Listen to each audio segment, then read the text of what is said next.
I'm Dustin Brighter, and this is Brew Talk Geek on Non-Talk Network. Today's episode, we're going to be going into holiday beers. I know, it's the beginning of the month, the beginning of the season, but it's never too early for an excuse to drink more beer. We're going to be going over Bell's Christmas Ale, Golden Road's Christmas Cart, which is a wheat, and one of my personal favorites, BJ's Restaurant and Brewery. They make what is called their Grand Cru, which is a Belgian, and it is only available during the winter season.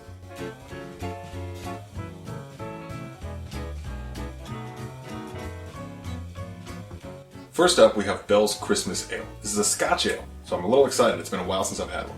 This is crafted with ESB malt, rye malt, flaked wheat, fresh pine needles, yes, real pine needles. I'm hoping that there's a little bit more of a pine taste than the mammoth stuff, and Belgian Saison yeast. Bell says that the basic inspiration for this ale was to create a sessionable holiday brew, which makes perfect sense considering it's 7.5%. Obviously, that was sarcasm. They use custom-made, locally grown malt in the hopes that this ale would stand apart from the onslaught of spiced wines, ciders, and other beers that are out there for the season. This beer actually contains no spices at all and gains all of its flavor from the malted barley. So it's poured a bit of a opaque, reddish brown, kind of a dark amber color. It's got a really thick, creamy head on it. Doesn't really recede, and it leaves very, very thick lacing. I'm getting toasted grains, definitely that buttery maltiness and toffee. Other people have said they sense cherry in the smell, but I'm not smelling any cherry whatsoever.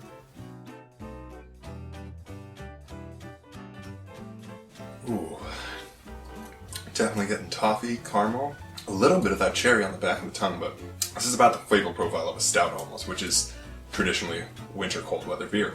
It's medium bodied, it's a little dry. Honestly, I think this is what a Christmas beer should be. This would go good with almost any traditional Christmas dinner. It's going to pair well with a lot of meats. Good job, Bells. Next up, we have the Golden Road Christmas Cart. This is coming out of a can, so it's going to be a little bit of a different taste from a lot of the bottles that I'm normally used to doing. This is a wheat ale that is, I believe, spiced with cherries and spices. Nutmeg, cinnamon, allspice. It is a fruit cart, so it is a wheat beer with fruit mixed, which is, I guess, the cherries for this one. So it's an interesting choice. Oh, that definitely looks like cherry. That looks like a cider. It pours a bit of a reddish amber color. Really translucent. I'm getting no head at off on this one. Oh, wow. I'm not smelling the cherries again in this one, but I am smelling cinnamon, nutmeg, cloves, and allspice. Let's see if it tastes like cherries. A little bit of tartness on the back end, but it's sweet, and you definitely get all of those Christmas spices. It's very, very heavily on spice. It doesn't really taste like a beer, to be honest. If you consider this more like a Christmas spiced cider, it might make a little bit more sense. Now, Golden Road Brewery and I go back a long ways. I used to visit their brewery location almost weekly, so I'm very, very, very happy that they have created such a tasty beer. And at 6%, it's not necessarily a heavy hitter, but it's not messing around. And we all know the more percent we have for the holidays with our families, even in quarantine, the better. Oh, I can almost not hear my uncle. Now we have the BJ's Grand Cru, which I'm very excited about. This is the 20th anniversary edition, which means that it was let out in 2019.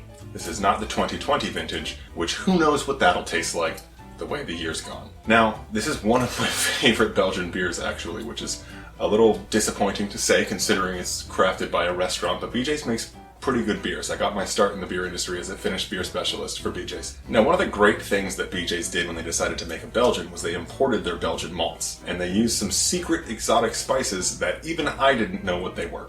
Now, this really strong Belgian-style ale presents a really sweet, malty character and pleasant little mixes of fruit and spice. This is also 10.5%, so if your holidays are really going poorly, turn to the Grand Cru.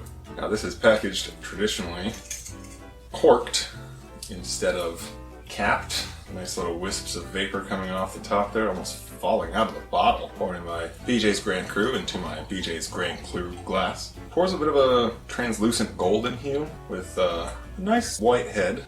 Not too much foam though.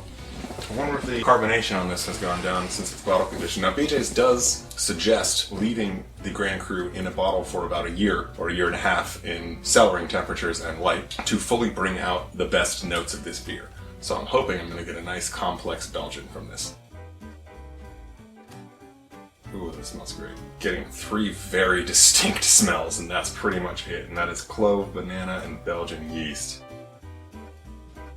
Oh man, that is some of the maltiest malt. I almost don't know how to explain. It's very caramely, thick on your tongue, but a very, very bready, malty taste. Cinnamon, nutmeg, allspice. It's like the trifecta of beer spices for some reason. Kind of like some of the older Belgian ales, but not too much. Now, a lot of people say they can taste plum in the Grand Cru, and I have not tasted plum before, until now. There is a definite plum taste on the end.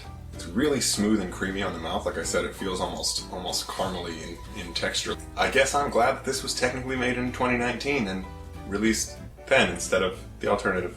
I'm Dustin, and this is Brutal Geek on Nom Talk Network. Don't forget to like, comment, and subscribe, because drinking is always better with friends. Happy holidays, everyone.